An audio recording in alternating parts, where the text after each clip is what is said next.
Hi, my name is Kristen Chrisman, and I'm going to be reading to you from my essay that I wrote, Russia, Ukraine, and the United States, Trapped in a Cultural Script. I've been researching, writing about foreign policy and peace since 9/11, so for 20 years I've been studying conflict and applying it to a model that I developed shortly after 9/11 that studies and analyzes the roots and escalators of violence and primarily looks for nonviolent solutions. I look at underlying patterns, and there's a pattern going on right now. It's a drama that's being played out, a false drama of an innocent victim, an evil persecutor, and rescuing heroes. That's what this essay is about. My educational background is in Russian language from Dartmouth College, and I have some degrees in Slavic languages and public administration from Brown University and from SUNY Albany. And for the past 2 decades I've been a homeschooling mother and full-time mother. This essay is found on countercurrents.org, and I'm going to read almost it completely word for word. I've added a few clarifying words here and there and tightened up a few sections, but it's pretty much what's on countercurrents.org. And the essay is in 8 sections, so I'm going to make the video divided into 5 parts, so they won't be so long.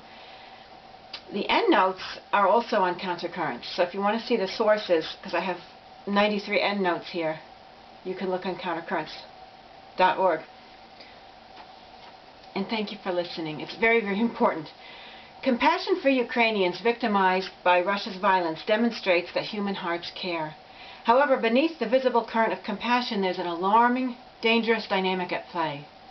What's hair-raising about the crisis is not only the violence, but the fact that U.S. political leaders and media makers are not recognizing positive and negative motivations on both sides of conflict. Instead, they're deliberately creating an inaccurate good versus evil storyline, a storyline that ignites dangerous feelings and hatred towards Russians and dangerous feelings of self-righteousness on the part of the United States and European Union for potentially harmful reasons. Part 1. The script: evil persecutor, innocent victim, rescuing hero.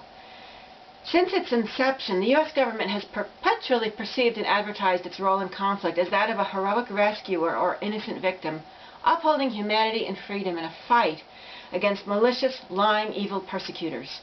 Whether the U.S. government's enemies are Native Americans, the British, the Confederates, Filipinos, Germans, Japanese, Communists, North Koreans, left-wing Latinos, or Mideastern militants, Americans are forever supposed to be wound up with the fervent belief that enemies' motives are cruel, their minds are unreasonable, their hearts are cold, and their bodies are better off dead. What's more, because they're so evil and dangerous, we're supposed to think that punishing and killing them is the moral thing to do. To perceive U.S. violence as eternally moral, Americans are taught that U.S. foreign policymakers wage war, topple foreign leaders, and impose sanctions only when necessary to resist grave threats to humanity, freedom, and civilization itself.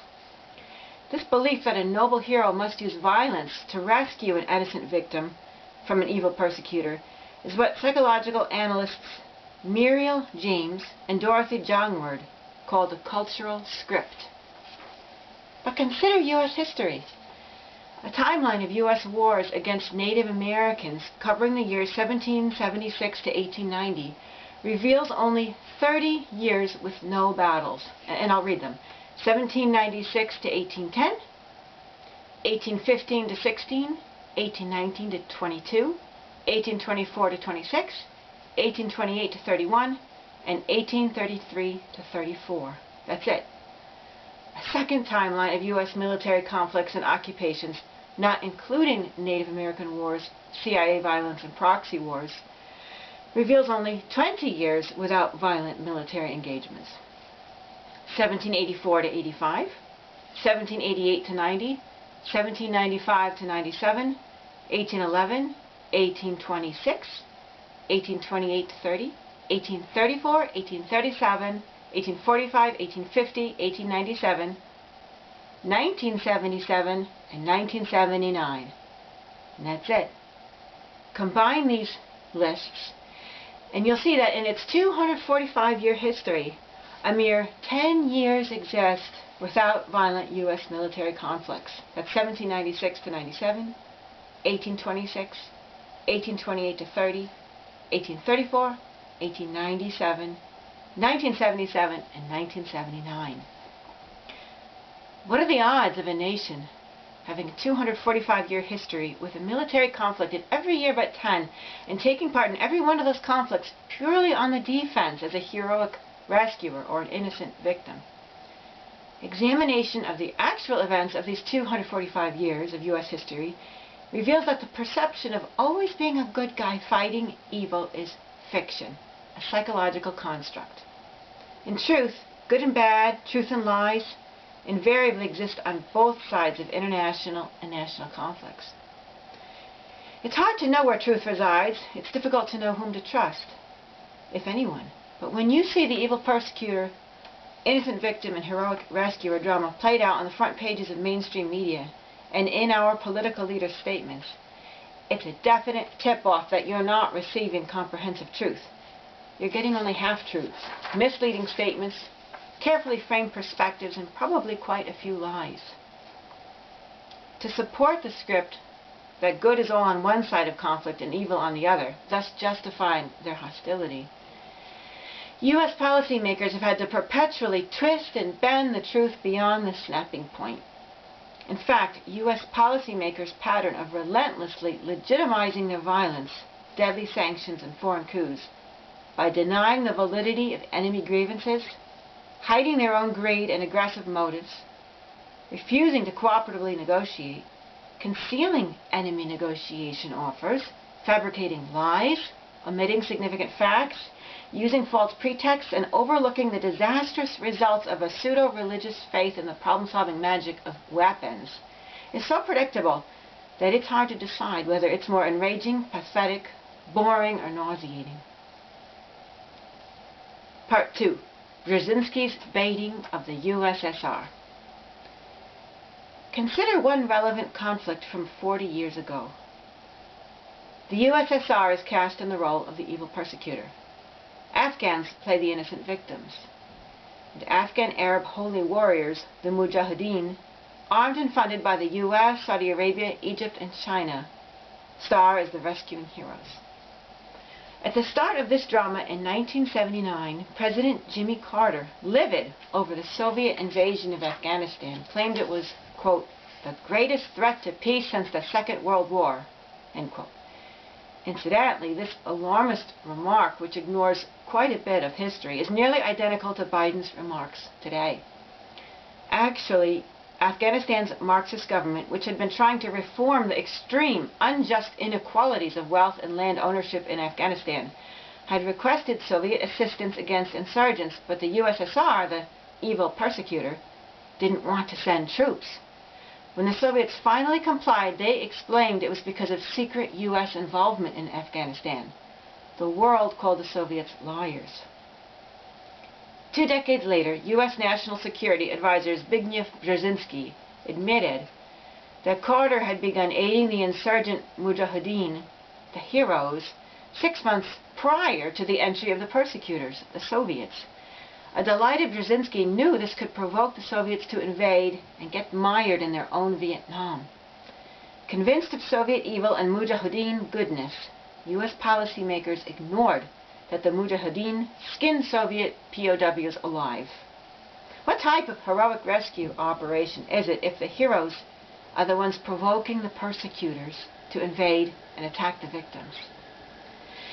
And now we're told that U.S. sanctions and weapons are needed to rescue Ukraine and Kiev's, quote, 2.8 million innocent people, end quote, as Biden referred to them, from Russia. Of course, we're supposed to readily believe that, because we're not supposed to think about Brzezinski and his little plot to ensnare the Soviets. We're also not supposed to think about why U.S. policymakers never try to make a situation less provoking, to ease the tension of conflict, so that the enemy will feel less threatened and therefore be less threatening. Instead, U.S. policymakers invariably respond by making a situation more provoking, to put pressure on the enemy in order to use force to compel him to obey. It's a rather stunted way of dealing with people, I'd say. Notice that the U.S. prefers to blithely ship off weapons to conflict-ridden nations, as it did to Afghanistan in 1979, and as it's been doing to Ukraine since the start of its civil war in 2014. For what seems to be a mixture of greed and illogical reasons, the U.S. seeks to exacerbate conflict and help one side, the so-called good side, win by killing off the other side, the side portrayed as evil. The idea of lessening conflict and helping both sides win by harmonizing and avoiding violence doesn't seem to enter the minds of U.S. policymakers. Perhaps the script gets in the way. But how will weapons resolve the roots of conflicts? Won't weapons merely escalate hatred, misunderstanding, and distrust? Incidentally, we're not supposed to question why the weapon industry routinely contributes enormous funds to politicians' campaigns. And we're not supposed to ask why those contributions aren't called bribes. But you can't help but wonder whether those payments don't have something big to do with the reason that U.S. policymakers are forever shipping weapons abroad, both in response to conflict and when there's no conflict. In fact, the U.S. is the #1 weapon salesman in the world. Thank you. That was sections 1 and 2 of 8 sections, and we'll continue on Section 3 next. We're going to talk about Cold War truth and propaganda. We're going to talk about Russian fears, U.S. greed, shallow analysis, double standards, and then the consequences of believing the script. Thank you very much.